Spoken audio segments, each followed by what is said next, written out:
Good morning, good night, and good welcome to the Jamie Grace Show. I'm Jamie Grace, and I'm so glad that you have decided to join me. You should probably be in bed getting ready for school or work or whatever else it is that you have to do tomorrow, but instead you're staying up late and you're hanging out with me, and I cannot be more grateful. You guys are amazing. Oh, sorry, wrong one. Super awkward. There we go. Thanks, guys. Oh, you're too much. Super realistic. Okay, yeah, super realistic. Cue music. Typical evenings in typical homes begin with a bedtime story, and I am not going to sell you short. I want to share a story with you that'll calm your sweet, sweet, sweet heart and get you ready to go to sleep. And I'm going to tell you guys my engagement story. It all started a couple of months ago. I was playing a show out in Sacramento, California. I was born in Los Angeles, California, and I think anytime I mention California, I tell people that I was born in California, and it probably gets annoying, but I just feel like it makes me kind of cool. So I tell people. Anyways, I was in Sacramento. I played a show, typical Jamie Grace 2016, rocking that massive tutu, cowboy boots, sparkly shirt. And I was headed up to my hotel room after the show, like falling asleep with my guitar. But it's awkward. See, when you walk around and you're wearing like a massive tutu and a sparkly shirt and sparkly cowboy boots and you're holding a guitar, it doesn't matter how tired you are. People are gonna ask you questions. And it's not because, oh, she's Jamie Grace, she looks so cool. It's, no, what's this girl doing walking around in a tutu at 11 o'clock at night holding a guitar like she's about to play a hotel concert? It's just, people want to know what's going on. They want to know who you are. So I get on the elevator, I'm heading up to my room, and there are two dudes on the elevator. Now, these dudes, they had nice faces. That's just the best way to explain it. Very nice face. One of them had a very, very nice face. And I was like, oh, like the Lord, the Lord created that. Thanks, Lord. Like, that was really cool. So I'm riding the elevator, and then he wants to ask me a question. He's like, oh, where you come from, princess? I know, incredible British accent. You guys are probably like, oh, I thought she was American. I was like, crazy, she sounds so British. So then I'm like, oh, he's from England. And I was like, oh, I was out playing a concert, like I was playing a show tonight, that's what I was saying. He's like, oh, what are you headed to next, princess? And I was like, oh no, like he went from being like a nice looking human to being like overly flirty. Again, this is what I think is overly flirty. This is probably why I'm still single. So I'm like, okay, I might need to try to like scare him away a little bit. Not scare him away, but just like divert the conversation. Like, let's not talk about me so much, because I don't know this guy. Like, he could be like seem awkward a little bit. Let me like divert the conversation away from me. So I was like, oh, I was playing a concert for church. I was at a church thing. I was singing for the Lord. I'm a Christian. That's what I was doing. I was singing for God. I was singing for the Lord. And he was like, oh, I'm a Christian too. Then I was like, hold up, maybe this is fake. Like, because I thought you might be like a little bit like creepy, but now you might be like Christian. Maybe I can date you. Maybe we can get married. Maybe we can have 9 kids in a farm in Oklahoma. Like, this is gonna be the coolest thing ever. I'm so excited. So in my head, I'm like, oh my gosh, I gotta get my dress. I'm super excited. So he tells me that he's a Christian, and then I was like, cool. So I like your accent, and where are you from? See, this is my issue, guys. This is why I'm single. There's like 1,000 reasons, but this is number 306. I don't know how to like keep my cool when I'm like trying to talk to someone. So I'll be like, hi, like, it's great to talk to you. Where are you guys from? And he's like, oh, we're from England. Duh, like that was so obvious. And I was like, oh, that's so cool that you're from England. My sister used to live in Manchester. She went to the University of Birmingham. And then he's like, oh, no way, I totally live in Manchester. I know where that is. I live in Manchester. And I'm like, oh my gosh, like, he was my sister's next door neighbor. Like, this is so crazy. Like, this is totally a God thing. So, like, in my head, I'm like, stay calm. Breathe. Like, don't be in that case. It's totally chill. Everything's going to be great. So I was like, oh, cool. So what was your name? And he was like, my name's Adam. And I was like, oh, cool. And he was like, what's your name, princess? And calls me princess again. And I was like, oh, my name's Jamie. And then the elevator gets to my stop, and I'm like, okay, like, you have a few seconds to, like, what are you gonna do? Exchange email addresses? Like, are you gonna see, like, where are you gonna get the ring from? Like, what are you gonna do? Like, so I'm like getting off the elevator. I'm like, okay, Jamie, don't mess this up. Like, you've only got a few seconds to like make this like the best moment. It is the best moment of your life, but we only have a few seconds to like really make this the best story ever. So I'm getting off the elevator and I'm standing there and I just got his name and doors start to close, and I'm in my head, I'm like, no, doors don't close, like, do not close in my future. And then he says, will you marry me? And I say, yes, and then the door's closed. So that happened. So the door's closed. And I don't know where he is. I don't know his last name. I don't know my last name, my future last name, I guess, either, because clearly I'm getting married to the guy. So that is kind of how it ends. It has this great beginning, middle, and a womp womp on the ending of that story. But I am engaged. I'm super excited about it. When I find out when the wedding is, where the wedding is, and who the marriage is to, I will fill you guys in on further details. That is the day, you guys. That is the day that I got engaged. Alright, well, I've got a fun show for you guys tonight. You're going to meet the lovely Gracie Shrimp, and you're going to hear from Ask Adam. Well, you're going to hear from Adam from Ask Adam. Different Adam from my fiance, just so we know. My fiance is an awesome human. The other Adam, I have not met him yet. I'm not really sure. It's going to be a fun night. Thank you guys so much for watching the Jamie Gray Show. Stick around.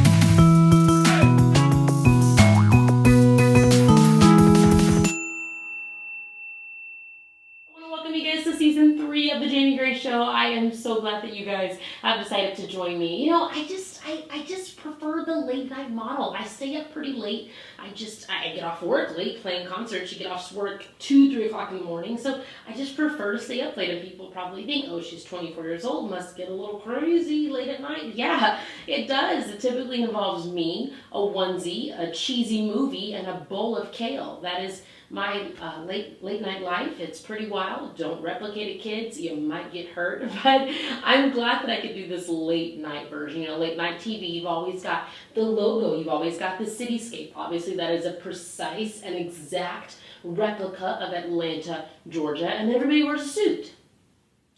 And I don't like suits. I don't really feel like, I don't even want to wear a dress. I don't want to dress up. I was like, what would I wear if I was going to a professional job opportunity as a late night host? And this is what I found. So it works for me. I hope it works for you. If it doesn't, then this is super, super awkward. Because my first guest tonight is a young lady named Gracie Shram. I've known Gracie for, it wasn't just yesterday when I met this girl. She was like 14, 15 years old, precious, adorable, amazing human. She also happens to be a very talented singer-songwriter. Now she's 18 years old. She just released her latest album, and it's incredible, and I hope you guys will check it out. So I'm going to call Gracie, and it's going to be awesome, and I can't wait to chat with her.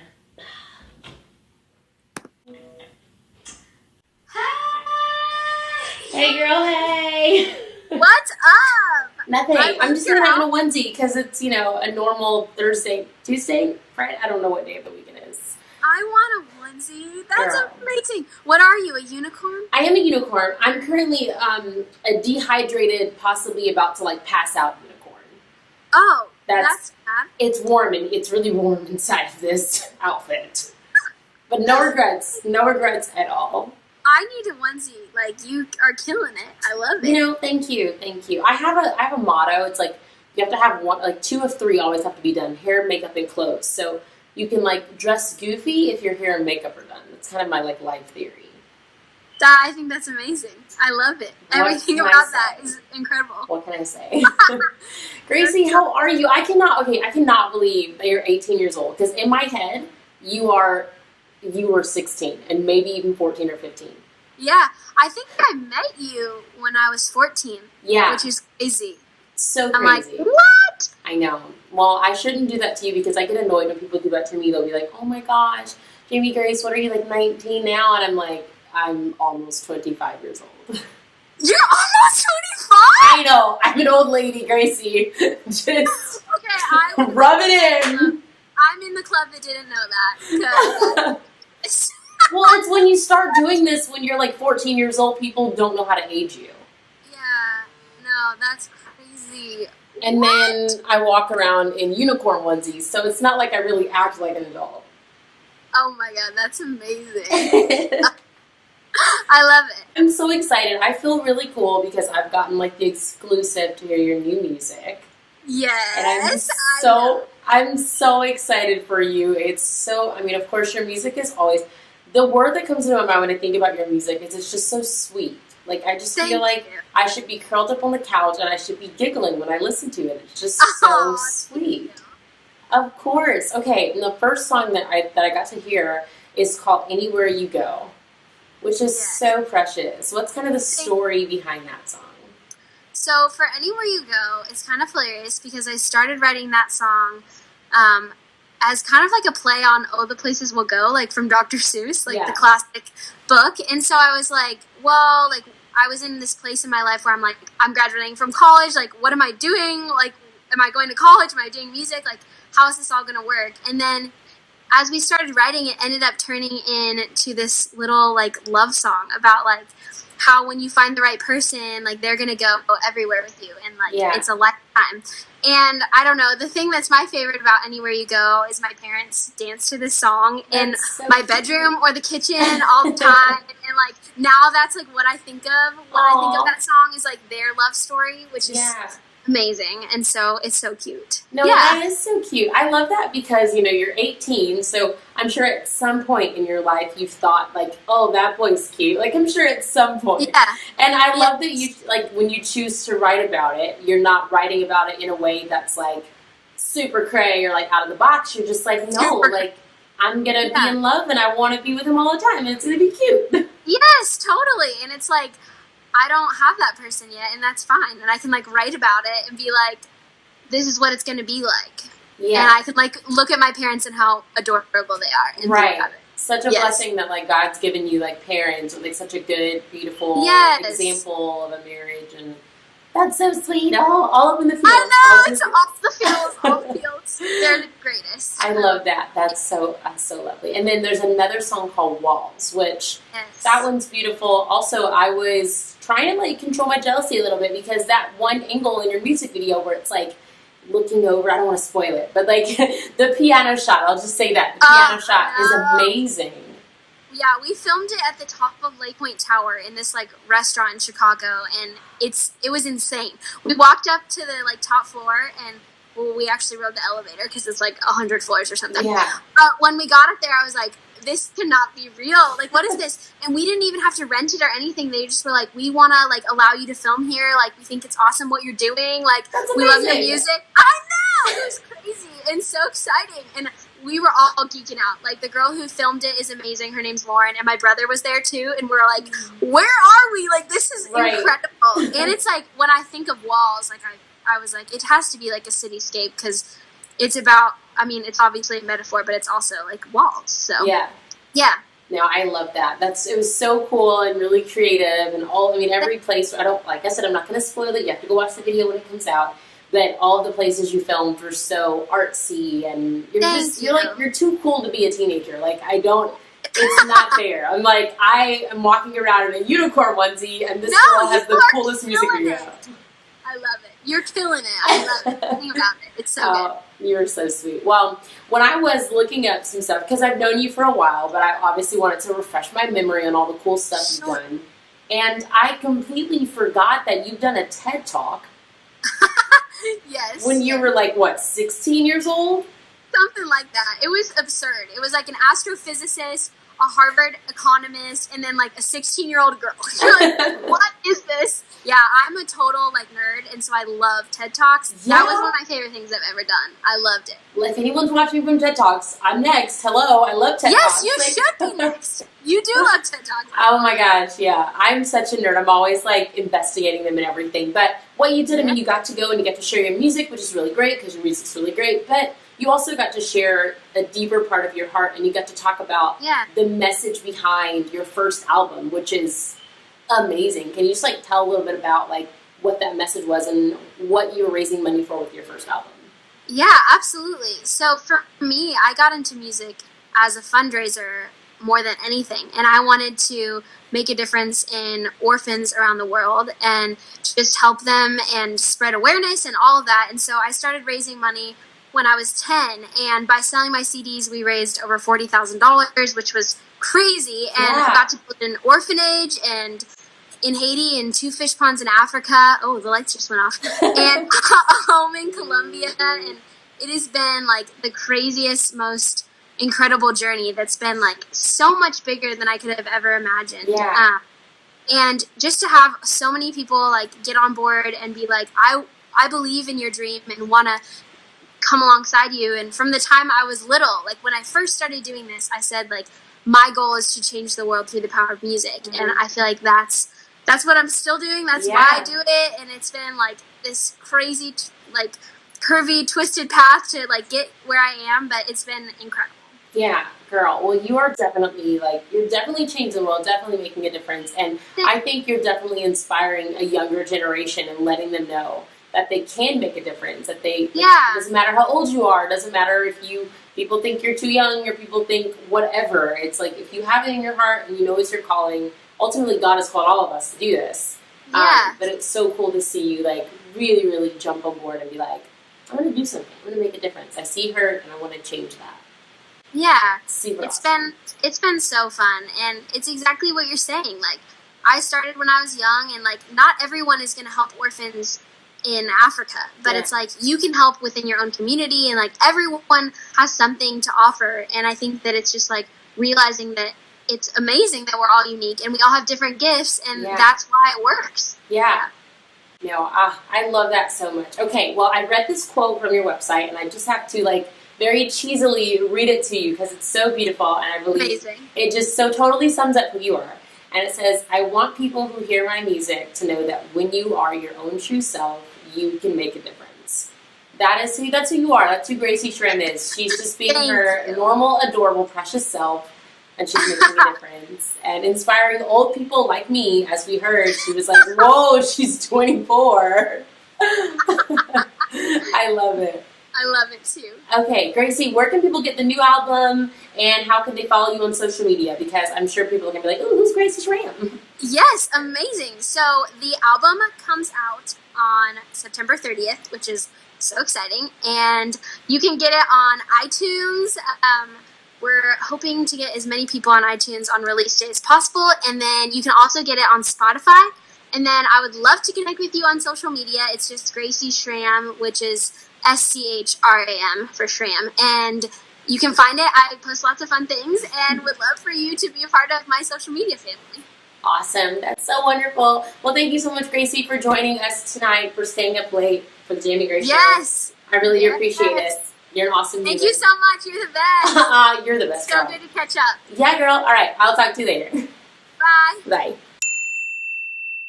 Up next, I want to introduce you guys to a guy named Adam. Now, on my website, show.jamiegrace.com, we've been getting a lot of your amazing submissions asking for dating advice from Adam and Anna as well. Now, I've yet to meet Adam or Anna, but my producers insist that Adam is this amazing guy. They're all like, yeah, we always go to him for our dating advice, blah, blah, blah. I wanted to give the advice because I think I'm a professional at this. I've been single since I was born, so obviously I know a lot of stuff, but they insist that Adam is the guy. So here we go, episode 1 of season 3. Hopefully this guy knows what he's talking about. Here's Adam.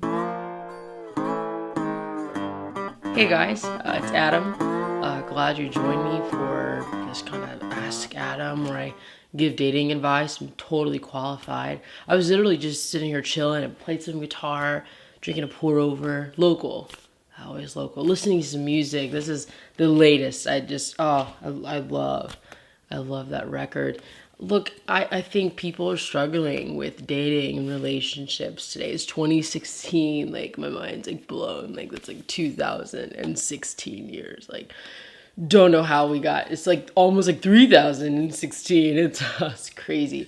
But it's like people don't know what to do with dating and like relationships. So I'm gonna help. I'm gonna just give what I can. You know, I just have a lot of experience.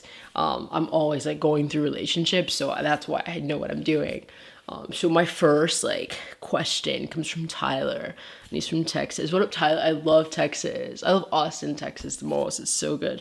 So Tyler wants to know, I've been talking to this girl for like 3 months, and I'm totally not into it anymore. How do I tell her I don't want to date her?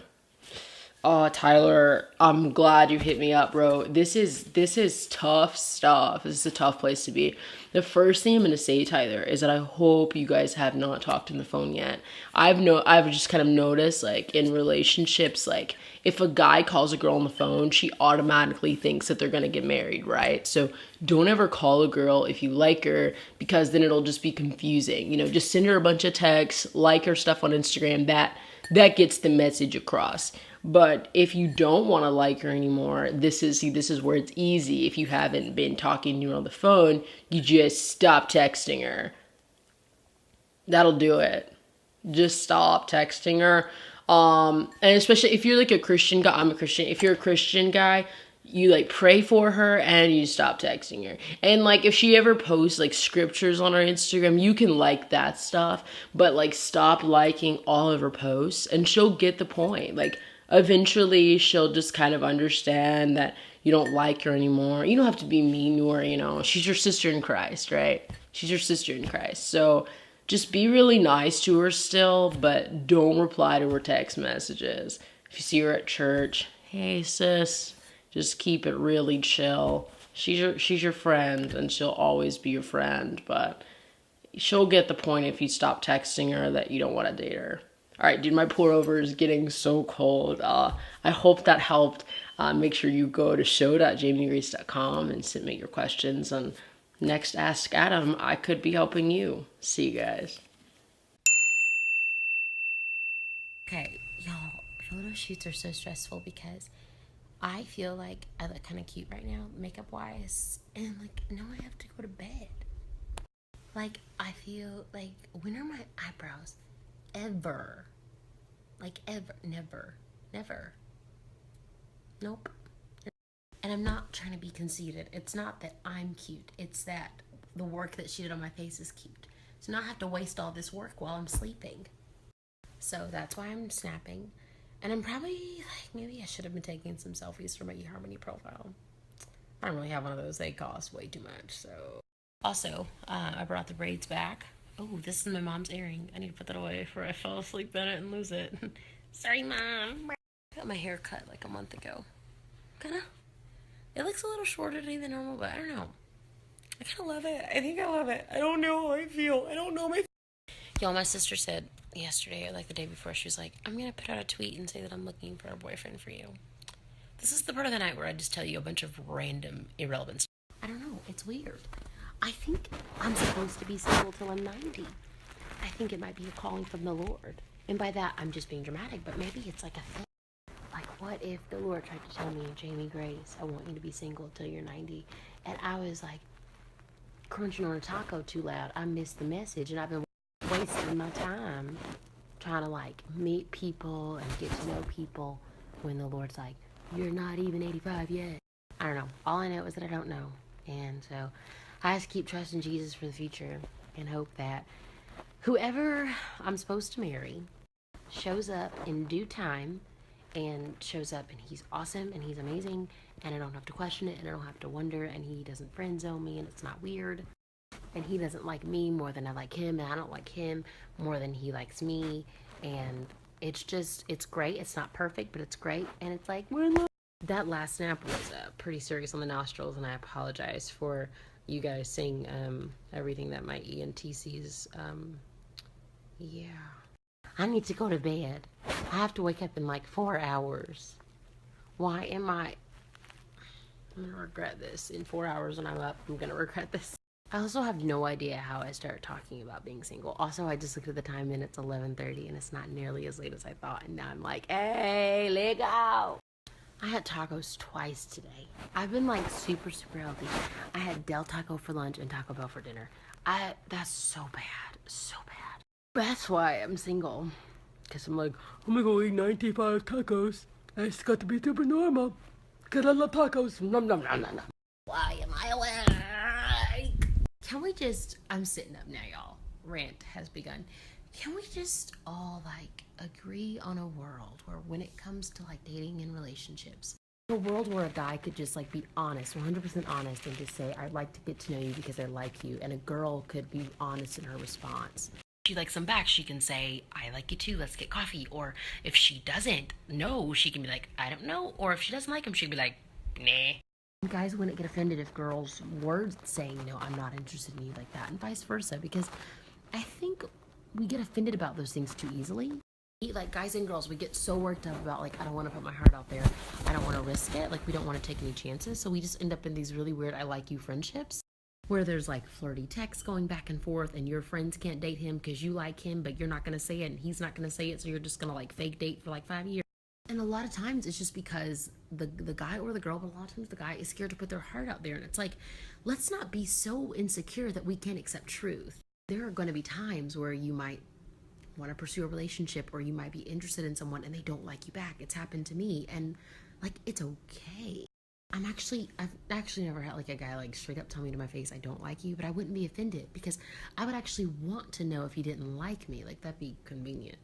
And I'm not saying that every guy in the world has ever liked me. That sounded a little conceited, but it's more of that. I think guys more of just do like the fall off the face of the earth and like stop texting thing. But we can't let that hurt our feelings. When someone stops talking to us or says that they don't like us, that shouldn't hurt your feelings. You should be excited that you know, so you can move on. There's nothing more irritating than your friends or people coming up to you saying, my friend likes you, or I heard that he likes you, or I heard that they, it's like, talk to me.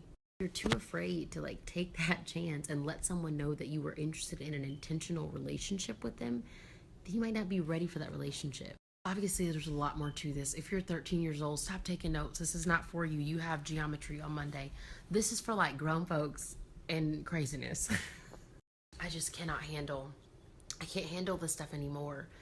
This generation of people afraid to pursue something real. I can't handle it. If you want something fake, then go get you some off-brand purse or one of those like fake spiders from Party City. But people are meant for something real. Speaking of fake, I just remembered I took my fake eyelashes off in the car and I sat them on the dashboard. It's gonna be a weird discovery tomorrow. Oh, this is bad, but I'm about to sleep in my makeup because maybe I'll wake up kind of cute. Be sure to check out show.jamiegrace.com, where you can see seasons 1 and 2 of The Jamie Grace Show and submit your comments, questions, all the other stuff for future episodes of The Jamie Grace Show. Oh my gosh, I had so much fun hanging out with you guys, but I'm literally about to fall asleep. So I will see you soon. I love you so much and I miss you already. Bye.